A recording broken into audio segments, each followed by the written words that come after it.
Okay, so my next talk is interesting case actually. It's Dr. Howe's case. So thank you, Dr. Howe, for giving me this case. Thank you for presenting it for me.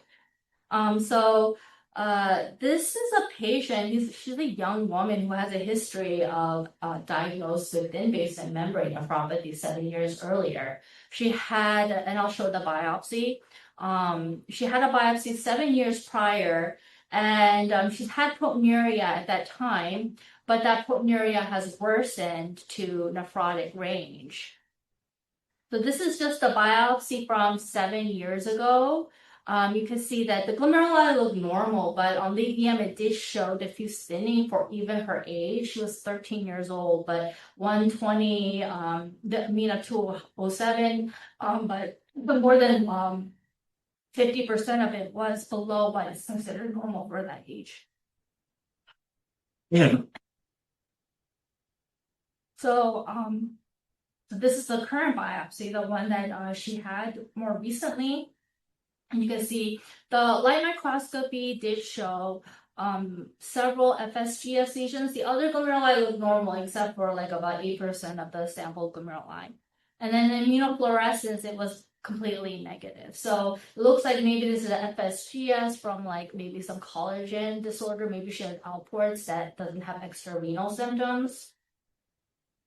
And then here's the EM for this new biopsy. It's showing again thin basement membrane. So you can see like there's some of this is as small as 112 nanometers, 127 nanometers.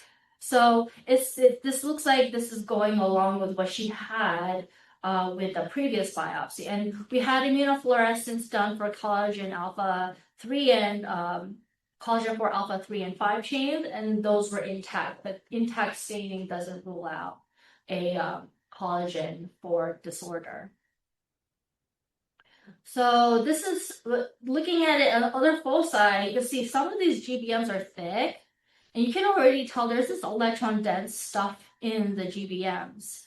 So this is definitely not what was seen on the previous biopsy. And if you look up close, I don't remember what magnification this is, but you can see that some of the stuff that's infiltrating into the GBMs. When you go up further up close, and this was actually stained with phosphatungstic acid, that these material, it has this striated appearance. They look like they're fibrils, kind of like collagen fibrils. And then the periodicity was measured at anywhere between 40 to 77 nanometers. So this looks like this is collagen infiltrating the glomerular basement membranes. So based on this, it seems like this patient has what looks like a nail patella syndrome because of this collagen that's infiltrating the basement membranes. And the FSGS, which was initially thought to be maybe due to some kind of alport or the basement membrane, is actually related possibly to the nail patella syndrome. So nail patella syndrome, typically it presents in childhood, and they usually have skeletal and nail or cutaneous abnormalities, and some of that would be like dysplastic nails, hypoplastic or absent patella. Iliac horn seems to be pathognomonic. And this disease is caused by an autosomal dominant mutation in LMX1B, which is actually important for development during fetal development, especially in the limbs. And so that probably explains a lot of the characteristic limb and limb abnormalities that we see with this disease. Renal involvement so the literature seems to have varying percentages, but it goes from 12 to 55% renal involvement in nail patella.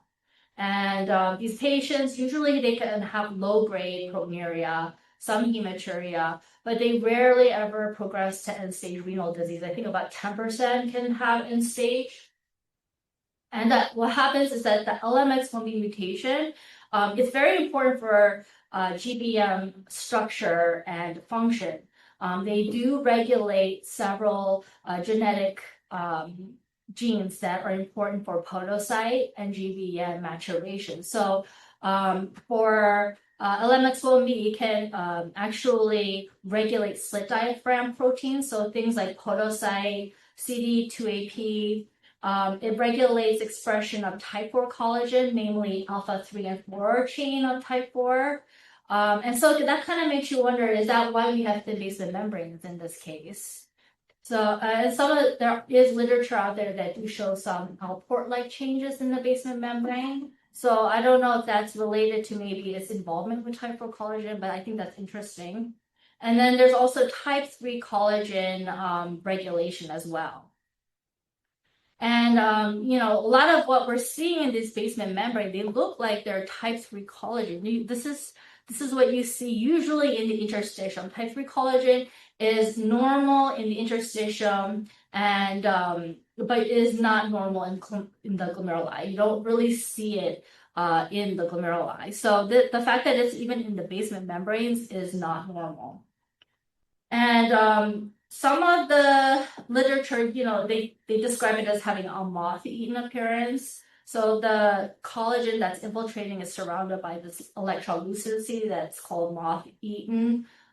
And the periodicity, like our case, shows a average 60 nanometer.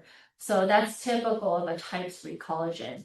And literature, they usually say that phosphatungstic acid or tamic acid enhances the staining of these collagen. I haven't been able to see it even with the uranyl acetate that we use, but this seems to enhance it a little more. And then here's a light microscopy. They are usually histologically normal appearing. They can have secondary FSTS lesions similar to what our patient had, and they are negative on immunofluorescence. So the differential diagnosis for type 3 collagen, there is an entity called nail patella-like renal disease. These are patients who also have an LMX1B mutation, but they do not have the extrarenal symptoms that you see in nail patella. So they do not have skeletal abnormalities, they don't have nail abnormalities, but the pathology is identical with nail patella syndrome. So these patients don't have the classic appearance, but they seem to have the same mutation. Because of that, there are some authors who suggest that the terminology be changed from nail patella syndrome to LMX1B mutation associated nephropathies to include the spectrum of the LMX1B mutation related nephropathy changes, because these patients don't always have nail patella syndrome type of symptomology.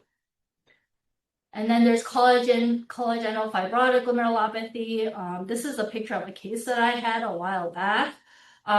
They are also caused by abnormal type 3 collagen, which accumulates in the glomeruli, similar to nail patella. And it was historically thought to be a subset of nail patella syndrome, but without the extrarenal symptoms. So they are just renal limited. But unlike nail patella syndrome, you do not have the LMX1B mutation. In fact, there is no mutation that's been identified. They did a study on dogs who can also have congenital fibrotic glomerulopathy, and they did a genetic study on that, and they did not find a mutation in type 3 collagen. So we don't know what the mutation is. But we do know that pediatric patients typically present with an autosomal recessive inheritance pattern. While adults seem to have a different type of presentation, they don't seem to be hereditary, it seems to be sporadic. And then here's just a higher power or magnification of these collagen fibrils. So the difference with normal collagen is that normal collagen tends to be more straight, organized, whereas the collagen that you see with nail patella and congenital fibrotic, they are disorganized. They don't have any organization here. They look like they have this worm-like appearance. They have these frayed edges. So this is not, when you see something like this, it kind of makes you have to think, is this really collagen that is normal from scarring, or is this something else? But in collagenofibrotic, you should see it more often in a more extensive involvement of the glomeruli. Unlike Neil patella syndrome, as you can see, so we have all of this abnormal collagen evolving or expanding the mesangial areas, and even in the subendothelial regions, you can see that it's accumulating here, but it's not penetrating the glomerular basement membrane. So that's different from Neil patella syndrome. Neil patella had all of those collagen fibrils going through the GBMs, but not in this kind of pattern. So when you see something like this and it's not infiltrating the basement membranes, collagenofibrotic glomerulopathy should be in the differential.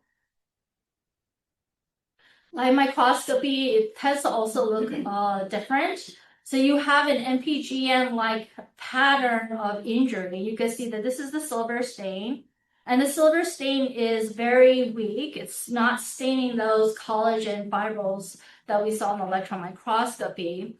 But you do have this expansion of the mesangium. There is double contours even. Some of this looks like it's double contours, but what it's staining is really the subendothelial type 3 collagen that we saw in the EM. If you have immunofluorescence for type 3 collagen, it will stain very strongly for the type 3 collagen in the areas where the type 3 collagen is infiltrating, and it should not stain for immunoglobulin or complement. And lastly, chronic glomerular diseases. So you can see type 3 collagen in processes where there's chronic glomerular injury and sclerosis. So for example, like diabetic glomerulosclerosis, crescents that are fibrosed down, any kind of process that had chronic injury, you can see type 3 collagen in those areas. But unlike collagenofibrotic or even Neil patella, they tend to be very focal.